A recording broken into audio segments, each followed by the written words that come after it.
to change lives. That witness carries an anointing that can break chains off people who have been bound for years. Because when people hear what you went through and see that you made it to the other side, hope rises in their hearts. When they hear how I showed up for you, faith is activated in them that I will show up for them too. When they see the transformation in your life, they start believing that transformation is possible for their lives as well.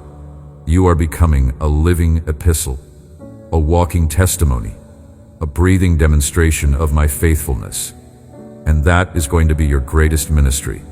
Not a program you run, or an event you organize, or a platform you build. Your greatest ministry is going to be your life. The way you walk out your faith, the way you respond to challenges, the way you worship in the wilderness, the way you trust me in the darkness, the way you give me glory when the breakthrough comes. People are going to watch your life, and they are going to encounter me through you. That is what it means to be my ambassador. That is what it looks like to be salt and light. That is the reality of being a city on a hill that cannot be hidden. You are not called to be perfect. You are called to be authentic. You are not called to have all the answers. You are called to know the one who does. You are not called to never struggle. You are called to show people how to trust me in the middle of the struggle. And that is exactly what you have been doing during this season. You have been developing a testimony. You have been gaining a story. You have been acquiring ammunition for spiritual warfare that is going to set captives free. Now let me speak to those of you who are reading this and thinking that it sounds too good to be true. Those of you who have been disappointed so many times that you have built walls around your heart to protect yourself from hoping again. Those of you who want to believe that victory is coming but are terrified of being let down one more time. I understand that fear. I know where it comes from. I see the wounds that created it. And I am not offended by your hesitation. I am not angry about your doubt. I am not disappointed in your caution. But I am asking you to take a risk. I am inviting you to hope one more time. I am calling you to believe that maybe, just maybe, this time it will be different. Because I am not like the people who let you down. I am not like the systems that failed you. I am not like the circumstances that betrayed your trust. I am God. I am faithful. I do not lie. I cannot fail. And what I have spoken over your life will come to pass, not because you have perfect faith, but because I have perfect faithfulness. So lower the walls. Open your heart. Let yourself hope again. Yes, hoping makes you vulnerable. Yes, trusting opens you up to potential disappointment. Yes, believing requires risk. But the alternative is living in a protective shell that keeps out pain, but also keeps out joy. The alternative is existing in a state of perpetual guardedness that shields you from hurt, but also blocks you from breakthrough. The alternative is surviving instead of thriving, enduring instead of enjoying, getting through life instead of getting from life. Everything I designed life to give you. I understand that you have been hurt. I know that people have let you down. I see the wounds that have been inflicted on your heart by those who should have protected it. And I am not minimizing that pain. I am not telling you to pretend it does not matter. What I am telling you is that those wounds do not have to define your future. Those disappointments do not have to dictate your destiny. Those betrayals do not have to determine your capacity to trust. Because I am not like the people who hurt you. I am not like the systems that failed you. I am not like the circumstances that betrayed you. I am the God who has never failed anyone who genuinely trusted me. Yes, my timing is often different from what people expect. Yes, my methods are frequently not what people would choose. Yes, my ways are higher than human ways, and my thoughts are higher than human thoughts. But I have never abandoned a child who clung to me. I have never forsaken a soul who sought me with their whole heart. I have never left empty-handed anyone who came to me in genuine faith. My track record is perfect. My faithfulness is absolute. And you can trust me even if you cannot trust anyone else. This season you just walked through was building that trust in you. Not the shallow trust that exists when everything is going well. The deep trust that holds firm when nothing makes sense.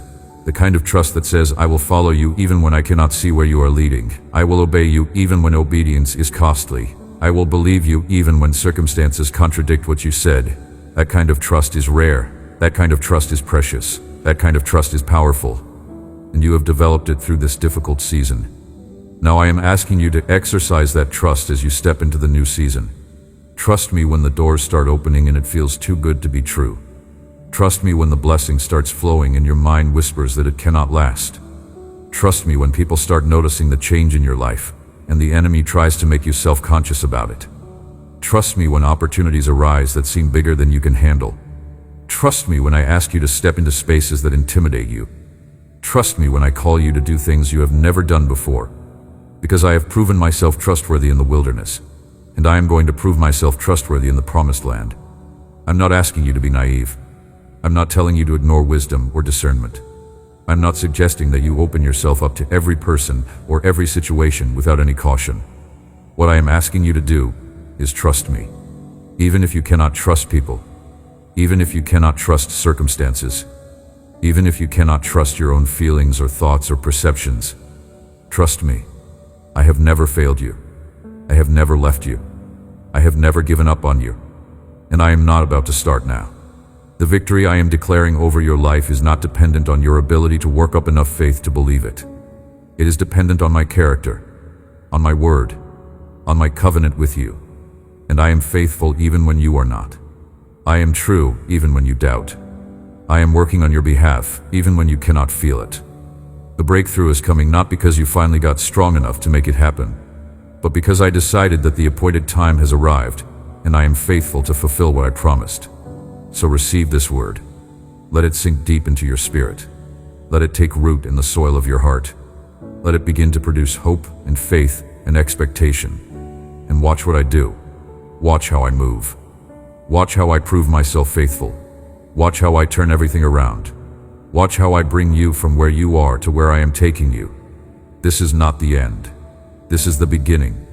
This is not defeat. This is set up for the greatest victory of your life. This is not abandonment. This is preparation for the most significant season you have ever experienced. The season is turning. The chapter is closing. The victory is here. And you, my beloved child, are stepping into the fullness of everything I promised, everything I prepared, everything I purposed for your life. Walk forward with your head held high, knowing that you have overcome. Walk forward with joy in your heart, knowing that the best is yet to come. Walk forward with faith in your spirit, knowing that I am faithful and I will complete the good work I started in you. Your victory is complete. Your triumph is secure. Your breakthrough is guaranteed. Not because of anything you did, but because of who I am. I am the God who keeps his promises. I am the Father who delights in blessing his children. I am the one who began this work in your life, and I am the one who will bring it to completion. Trust me, believe me, receive from me, and watch what I do in this season that is opening before you. I want to close with this final word. Everything you need for this next season has already been provided. You do not need to worry about whether you will have the strength for what is coming. I will give you strength day by day. You do not need to be concerned about whether you will have the wisdom for the decisions ahead. I will give you wisdom as you need it. You do not need to be anxious about whether you will have the resources to do what I am calling you to do. I will provide resources in my timing and my way. Everything you need is already in my hand, and I will release it to you exactly when you need it, exactly how you need it, exactly where you need it. Think about the children of Israel when they were preparing to enter the promised land. They had wandered in the wilderness for 40 years. They had faced enemies. They had dealt with lack. They had experienced my provision in the form of manna and water from rocks. They had learned to trust me day by day. And then Moses died, and Joshua became their leader. And I told them it was time to cross the Jordan River and possess the land I had promised them. They could have looked at that moment and felt overwhelmed. They could have focused on how big the obstacles were, how fortified the cities were, how powerful the enemies were. They could have doubted whether they were ready, whether they were strong enough, whether they had what it would take. But I did not give them time to spiral into fear and doubt. I gave them clear instructions. I told them to consecrate themselves. I told them to get ready to move. I told them to prepare to cross over. And then I made them a promise that changed everything. I said, as I was with Moses, so I will be with you. I will never leave you nor forsake you. Be strong and courageous. Do not be afraid. Do not be discouraged. For the Lord your God will be with you wherever you go. That same promise I made to Joshua, I am making to you right now. As I was with you in the wilderness season, so I will be with you in the promised land season. As I sustained you in the difficulty, so I will sustain you in the blessing. As I protected you in the valley, so I will protect you on the mountain. I am not sending you into this new season alone. I am not expecting you to figure everything out by yourself. I am not requiring you to be self-sufficient. I am going with you. I am in you. I am working through you. And everywhere you go, everything you face, every decision you make, every challenge you encounter, I will be right there with you. You do not need to be afraid of success. Some people are more afraid of succeeding than they are of failing because they worry that if things go well, they will somehow mess it up. They fear that if the blessing comes, they will not know how to handle it. They are concerned that if God promotes them, they will not be able to maintain the promotion. But that fear is rooted in the lie that the blessing depends on your ability to hold on to it. The truth is that the blessing depends on my ability to sustain it. And I am more than able. I am not giving you something and then walking away to see if you can keep it. I am giving you something and staying right there with you to help you steward it. You do not need to be intimidated by the assignment. Some people look at what God is calling them to do, and they feel inadequate. They focus on their lack of qualifications, their shortage of experience, their limited resources. They compare themselves to others who seem more equipped, more prepared, more capable, and they conclude that they must have misheard the call, that God must have made a mistake, that surely He meant to give this assignment to someone else. But that kind of thinking completely misses the point. I do not call the equipped. I equip the called. I do not choose people based on their current qualifications. I choose people based on their willingness to be used, and then I give them everything they need to fulfill what I have called them to do. Moses did not feel qualified to lead Israel out of Egypt. He made excuses. He pointed out his limitations. He tried to get out of the assignment. But I did not change my mind. I simply told him I would be with him, and I would give him everything he needed. Gideon did not feel qualified to deliver Israel from the Midianites. He saw himself as the least in his family, from the weakest clan. But I saw him as a mighty warrior, and I gave him the strategy, the courage, and the supernatural power to accomplish what seemed impossible. David did not feel qualified to fight Goliath. He was just a shepherd boy with a sling. But I had been preparing him in the wilderness, training him through battles with lions and bears, developing in him a faith that could face giants. You might not feel qualified for what is coming. You might look at yourself and see only weakness, limitation, inadequacy. But I look at you and see someone I have been preparing, someone I have been refining, someone I have been equipping through every season of your life. The wilderness was not wasted.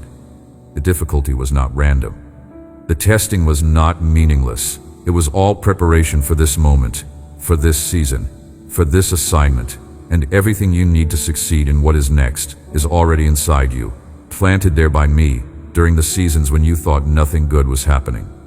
So step forward with confidence. Not confidence in yourself, but confidence in me. Not trust in your ability, but trust in my faithfulness.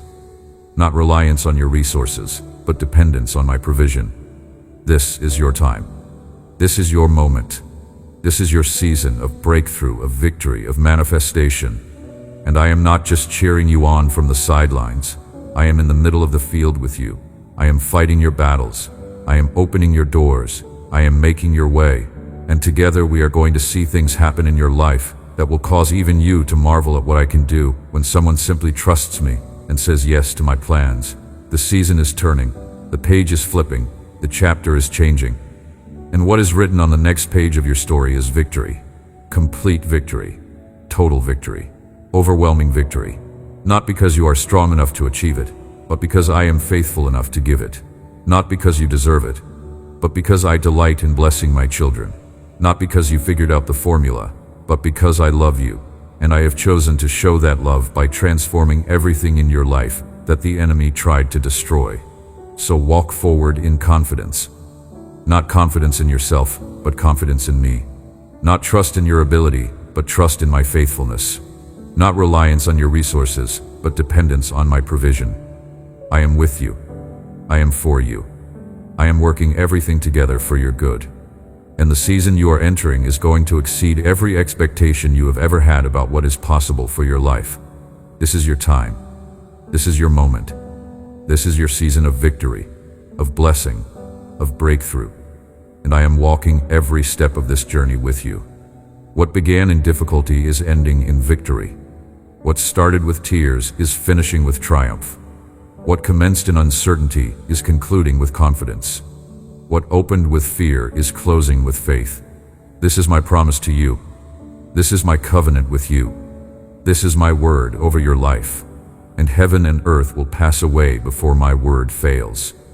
You are victorious. You are blessed. You are loved. You are chosen. You are called. You are anointed.